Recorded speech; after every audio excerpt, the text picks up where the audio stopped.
허물을 덮어주는 삶, 그리고 그들을 축복하며 그들이 예수 그리스도의 사랑 안에 거할 수 있도록 섬기는 것이 우리의 역할입니다.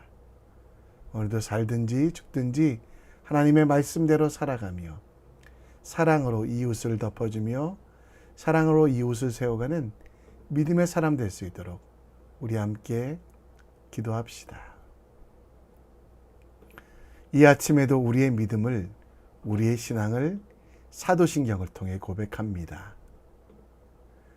전능하사 천지를 만드신 하나님 아버지를 내가 믿사오며 그 외아들 예수 그리스도를 믿사오니 이는 성령으로 잉태하사 동정녀 마리아에게 나시고 본디오 빌라도에게 고난을 받으사 십자가에 못 박혀 죽으시고 장사한 지 사흘 만에 죽은 자 가운데 다시 살아나시며 하늘에 오르사 전능하신 하나님 우편에 앉아 계시다가 저리로서 산자와 죽은 자를 심판하러 오시리라. 성령을 믿사오며 거룩한 공회와 성도가 서로 교통하는 것과 죄를 사여 주시는 것과 몸이 다시 사는 것과 영원히 사는 것을 믿사옵나이다. 아멘. 우리 함께 이 시간 찬송 드립니다. 314장 찬양합니다.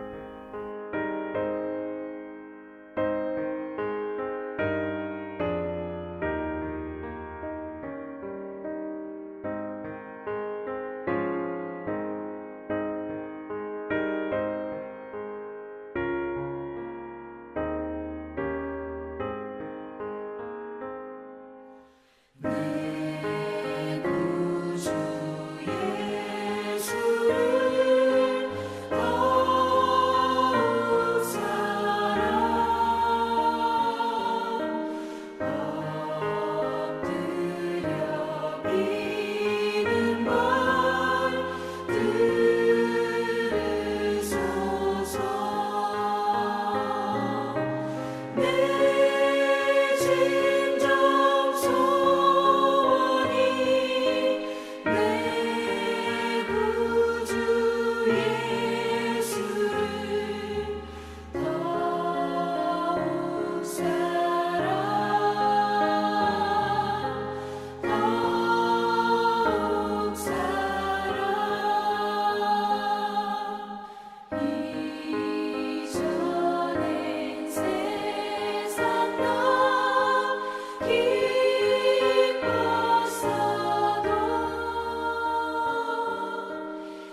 오늘 우리가 볼 하나님 말씀은 창세기 11장 10절로 30절.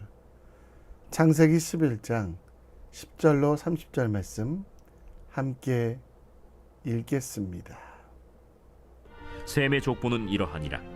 셈은 백세 곧 홍수 후 2년에 아르박삿을 낳았고 아르박삿을 낳은 후에 500년을 지내며 자녀를 낳았으며 아르박삿은 35세에 셀라를 낳았고 셀라를 낳은 후에 403년을 지내며 자녀를 낳았으며 셀라는 30세에 에벨을 낳았고 에벨을 낳은 후에 403년을 지내며 자녀를 낳았으며 에벨은 34세에 벨렉을 낳았고 벨렉을 낳은 후에 430년을 지내며 자녀를 낳았으며 벨렉은 30세에 르우를 낳았고 르우를 낳은 후에 209년을 지내며 자녀를 낳았으며 르우는 32세에 스룩을 낳았고 스룩을 낳은 후에 207년을 지내며 자녀를 낳았으며 스룩은 30세에 나홀을 낳았고 나홀을 낳은 후에 200년을 지내며 자녀를 낳았으며 나홀은 29세에 데라를 낳았고 데라를 낳은 후에 119년을 지내며 자녀를 낳았으며 데라는 70세에 아브람과 나홀과 하란을 낳았더라. 데라의 족보는 이러하니라. 데라는 아브람과 나홀과 하란을 낳고 하란은 롯을 낳았으며 하란은 그 아비 데라보다 먼저 고향 갈대아인의 우르에서 죽었더라. 아브람과 나홀이 장가들었으니 아브람의 아내의 이름은 사레며 나홀의 아내의 이름은 밀가니 하란의 딸이요 하란은 밀가의 아버지이며 또 이스가의 아버지더라. 사레는 임신하지 못함으로 자식이 없었더라. 아멘. 이 시대의 인재들은 어떤 능력을 가져야 될까요? 온라인 결제 시스템인 페이팔의 창업자 피터 틸은 그의 책 제로 투 원에서 문제 해결을 위한 질문과 비판적인 사고를 가진 사람이 인재라고 이야기합니다. 곧 모든 일에 그 이유, 왜냐고 묻고 본질적인 질문을 하며 문제를 해결하는 사람이 능력 있는 인재라고 이야기합니다. 스탠퍼드 대학교 심리학자인 캐럴 드웩의 책 마인드셋에는 인재란 끊임없이 배우고 성장하는 자세로 학습하는 이가 이 시대의 인재라고 이야기하는데요. 모든 것을 안다고 교만하지 않고 멈추지 않고 끝까지 끊임없이 자신을 업데이트하는 인재가 진짜 인재라고 이야기합니다. 마지막으로 와튼 스쿨 교수 애덤 그랜트의 기브 앤 테이크라는 책에서는 소통을 강조하는데요. 다양한 분야의 전문가들과 협력하여 시너지를 내고 타인의 감정을 이해하며 팀의 심리적인 안정감을 구축하는 능력을 가진 이가 인재라고 하는데요. 이 책에서 테이크, 받는 사람이 인재가 아니라 기부, 주는 사람이 인재라는 것. 타인에게 지식을 공유하며 함께 성장하는 것이 인재랍니다. 결론적으로 이 시대의 인재는 비판적으로 질문하고 끊임없이 배우며 함께 성장하는 사람들이라고 할 수 있었는데요. 이 책들을 읽으며 저는 인재가 아니구나 라는 것, 또 성경에 나오는 사람들 중에 뛰어난 사람들이 많지 않음을 보게 되었습니다. 창세기 11장 초반부에는 바벨탑 사건이 나옵니다. 그리고 10절부터 노아의 장남 셈부터 아브람, 원래는 아브람이라고 불렸는데요. 그들의 족보가 상세히 기록되어 있습니다. 창세기 11장에는 셈부터 아브람에 이르는 족보를 기록하고 있는데 홍수 이후 인류가 다시 번성하는 과정을 보여주며 이 계보는 매 세대마다 아들을 낳고 장수했던, 그리고 조상들의 수명에 비하여 점점 줄어드는 족보의 양상을 띱니다. 셈에서 시작된 혈통은 데라에 이르러 아브람과 나홀, 하란 세 아들을 낳으며 구체화되고, 데라는 아브람과 또 부부와 손자 룻을 데리고 가나안으로 가기 위하여 갈대아 우르를 떠나 하란에 정착하는 과정을 통해 하나님께서 구원 역사를 또 물로 심판하지 아니하고 새로운 방법으로 아브라함을 택하시고 그를 통하여 구원받은 백성들의 삶을 보여주려고 말씀하고 있습니다. 오늘 지도에서 보듯이 셈, 함, 야벳 족속들은 흩어져 살게 되었고요. 그 중에 데라라고 하는 셈의 자녀에게 아브람, 나홀, 또 하란이 낳게 되었습니다. 아브라함은 너무도 평범한 사람이었고 능력이 뛰어나거나 시대의 인자가 아니었습니다. 아브라함의 아버지 데라, 그는 가나안 땅에 살던 사람도 아니었고 갈대아 우르, 곧 유브라테스 강과 티그리스 강이 만나는 곳에 살았고요. 영적으로도 완벽한 사람이 아니었습니다. 하나님을 외면하며 우상을 섬기던, 전통에 따라 보면 그의 아버지는 우상을 만들던 사람이라고 이야기합니다. 아브라함의 아버지의 직업, 우상을 만드는 일들, 셈이 한 일들 아무것도 없습니다. 그럼에도 불구하고 하나님은 믿음의 조상이 되도록 아브라함을 불러주셨는데요. 우리 또한 마찬가지입니다. 우리가 믿음의 사람, 영원한 천국의 백성 된 것은 우리의 능력, 우리의 뛰어남이 아니라 하나님께서 일하시기 때문입니다. 오늘 우리의 가정을 믿음의 명문 가문으로 내가 하나님의 인재가 되기 위하여 어떻게 살아가야 되는지 오늘 말씀을 통해 함께 묵상해 보겠습니다. 본문은 노아로부터 아브라함까지의 족보를 말합니다. 노아는 셈, 함, 야벳 세 자녀를 낳았고요. 그 첫 번째 아들 셈을 통해 아브라함이 나옵니다.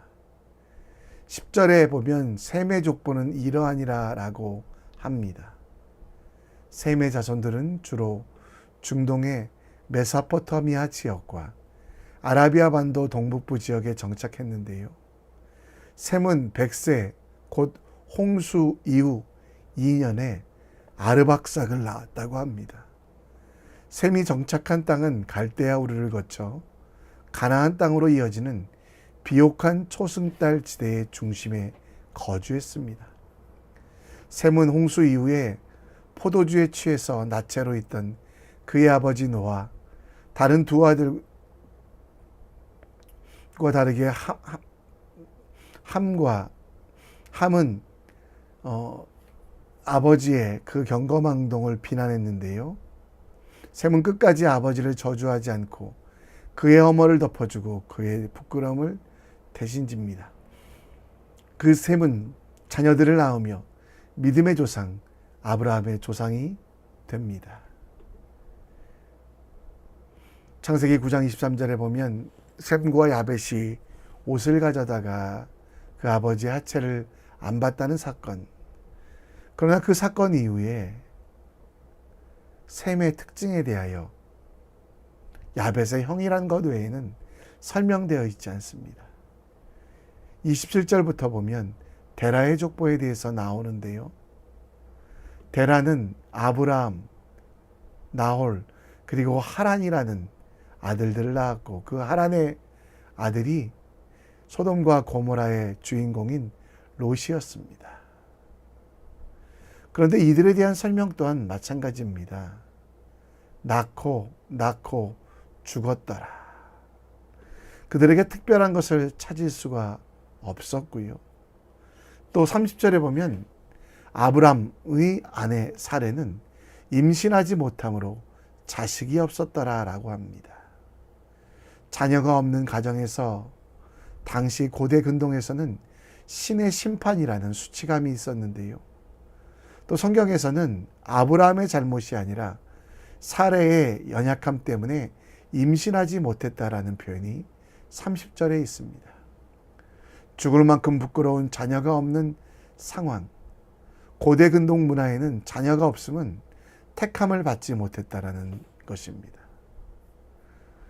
할 말도 많고 지적할 일도 많지만 여러분, 우리가 우리 주변에 가정들, 존경하는 이들의 실수와 잘못을 덮어가는 삶을 살았던 그 셈의 삶. 하나님께서 아브라함을 택하시고 그를 믿음의 조상으로 세우신 것은 그가 뛰어나기 때문이 아니라 비록 당시에는 무시당하는 자녀가 없는 가정이었지만 또 셈이 100세의 아들을 낳았던 것처럼 99년 동안 어떤 열매도 없었던 아브라함을 불러주셨던 것은 아브라함의 뛰어남, 아브라함의 위대함이 아니라 하나님의 사랑 때문이었습니다. 우리 가족은 셈과 같은 사람이 되어야만 합니다. 셈의 후손 중에 아브라함을 택하신 것은 아브라함이 뛰어나고 혹은 영적인 분별력이 있었기 때문이 아닙니다. 온전히 하나님의 사랑 때문입니다. 셈 또한 마찬가지입니다. 그가 했던 유일한 일은 아버지의 허물을 덮어주었던 것. 잠언 17장 9절 말씀에 보면 허물을 덮어주는 자는 사랑을 구하는 자요, 허물을 계속 공격하고 저주하는 사람은 친한 벗을 이간하는 사람이라고 합니다. 여러분, 하나님 앞에 실수가 없는 사람이 없습니다. 잘못이 없는 인간이 없기 때문에 무조건 정죄하고 비난하기보다는 그 부끄러움을 면할 수 있도록 먼저 허물을 덮어주고 이후에 하나님이 주시는 사랑으로 그 죄를 씻어주는 지혜가 필요합니다.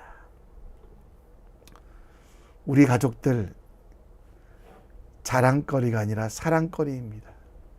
그들이 가지고 있는 것들, 그들의 잘됨을 자랑하고 그들을 높여주는 것도 필요합니다. 더불어 그들이 잘못할 때도 기다려주고 기도해주며 기대감을 표하고 기뻐하며 허물을 덮어 주어야만 합니다. 우리는 이 기회를 모든 이들, 곧 착한 일을 믿음의 가정들에게 먼저 행합시다. 하나님께서 도우시는 가정 될 수 있도록 잘못의 상처를 계속 후벼파기보다 기다려줄 수 있는 인내, 지원할 수 있는 넓은 마음으로 가족을 더 사랑하고 가족들과 함께 더 큰 은혜를 만들어 갑시다. 하나님께서 우리를 사랑하셔서 택하여 주신 것처럼 우리도 가족들에 대해서 착한 일, 무조건적인 은혜를 베푸는 믿음의 사람이 되길 우리 함께 기도했으면 좋겠습니다. 다시 본문으로 돌아가 오늘 말씀 속에는 낳았고 낳았다라는 표현이 있습니다. 주어는 남자인데 낳았다라는 표현이 이루어진 것은 셈의 후손들이 가정을 이루었다라는 표현으로 해석될 수 있습니다. 근데 오늘 족보를 보시면요, 셈의 족보는 100세의 아르박삭을 낳습니다. 그 이후에 500년 동안 지내며 자녀를 낳았는데요, 아르박삭이 누구를 낳습니까? 셀라를 낳았습니다. 몇 살에? 35세에. 셀라는 30세에 에벨을 낳고 에벨은 34세에 멜렉을 낳고, 여러분 계속해서 보시면 아시겠지만 셈의 족보, 셈 이후에는 대부분 30살 이후에 아이를 낳았다라고 합니다. 자녀를 주로 낳는 나이가 30살인데요. 셈과 데라 등을 빼면, 또 아브라함을 빼면 거의 30살 정도가 가정을 이루는 조건이 됩니다. 아브라함이 셈과 같이 100세의 아이를 낳는 것, 다른 조상들보다 3배나 아이를 낳지 못했던 수치감이 있었는데요. 여러분, 30세에 왜 하나님께서는 이 30세의 아이를 낳는 것으로 바꿔주셨을까요? 우리에게 주시는 지혜는 보면 성경에서 30은 성숙의 시작으로 다윗이 왕이 될 때가 30세였고 이스라엘 군대에 나갈 나이는 20살이었지만 성전에서 일할 수 있는 나이는 30세.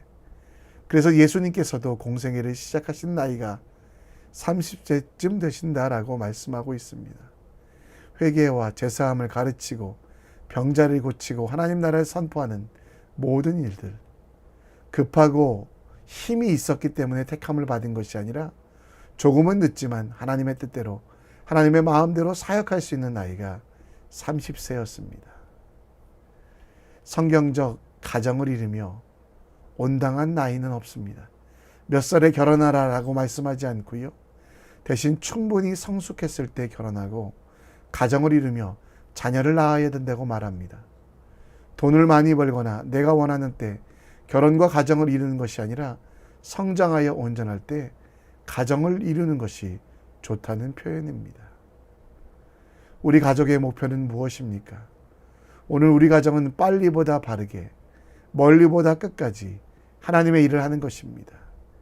그러기 위해서 하나님의 아들이신 예수 그리스도를 믿는 일과 아는 일이 하나가 되어 온전한 사람, 그리스도의 장성한 분량에 충만한 데까지 나아갈 수 있도록 깨어 기도하며 말씀대로 살기로 노력하며 회개하고 하나님의 뜻대로 살아가는 것. 여러분, 우리의 인생은 늙어가는 인생이 아니라 익어가는 인생입니다. 나이를 먹는 것이 아니라 하나님의 뜻을 확인하며 하나님의 뜻을 먹는 삶입니다. 낡아지거나 사라지는 인생이 아니라 달아지는 인생, 하나님께서 마음대로 사역하실 수 있도록 우리 자신을 내어드리는 것이 우리의 일들입니다. 하나님에 대하여 가족 간에 서로 간증하고 증거하며 하나님의 아들 예수 그리스도께서 어떤 분이신지 서로 가르치며 또 하나가 되어 시와 노래와 신령한 찬미로 예배하는 가정이 됩시다. 서로를 세워가며 그리스도의 장성한 분량에 이르도록 가르치고 지도하며 서로를 만들어가는 것이 가정입니다. 서로를 세워주고 지어져가고 장성한 분량이 되도록 오늘 우리는 우리 가족들을 위하여 기도하며 낮아져 그들의 발을 씻기며 그들이 하나님의 나라를 소유할 수 있도록 하는 것이 우리의 꿈이 되어야만 합니다. 어떤 찬양처럼 하나님의 꿈이 우리의 비전 되고 예수님의 마음이 그 성품이 우리의 겸손되고 성령 하나님의 역사로 오늘 살아가는 성숙한 가정 될 수 있도록 우리 모두 기도하며 섬겼으면 좋겠습니다. 우리 함께 찬양합니다. 혼자 걷지 않을 거예요. 찬양합니다.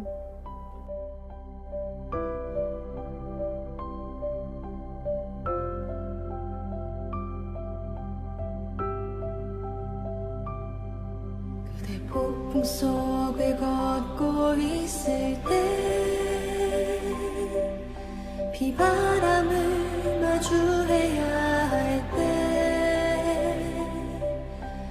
불빛조차 보이지 않아도 그대 혼자 걷지 않을 거예요. 두려움 앞에서 하늘을 보아요. 외로운 그대여 걱정 마요. 꿈꾸는 그 길을 또 걷고 걸어요. 그대 혼자 걷지 않을 거예요. 내 폭풍 속을 걷고 있을 때 비바람을 마주해야 할 때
오늘 우리 함께 기도합니다. 훈계와 책망보다 서로 사랑이 가득하게 하시고 의심과 분열보다 예수 그리스도로 하나가 되는 가정 될 수 있도록 기도해 주시고 우리 가정의 꿈이 성공이 아니라 성숙, 성장이 되게 하시고 서로를 세워가며 아빠는 아빠답게, 엄마는 엄마답게, 자녀는 자녀답게 함께 하나님의 꿈을 가지고 예배하는 공동체, 가정을 이뤄갈 수 있도록 우리를 사용하시며 우리의 기도가 새롭게 되길 함께 기도했으면 좋겠습니다.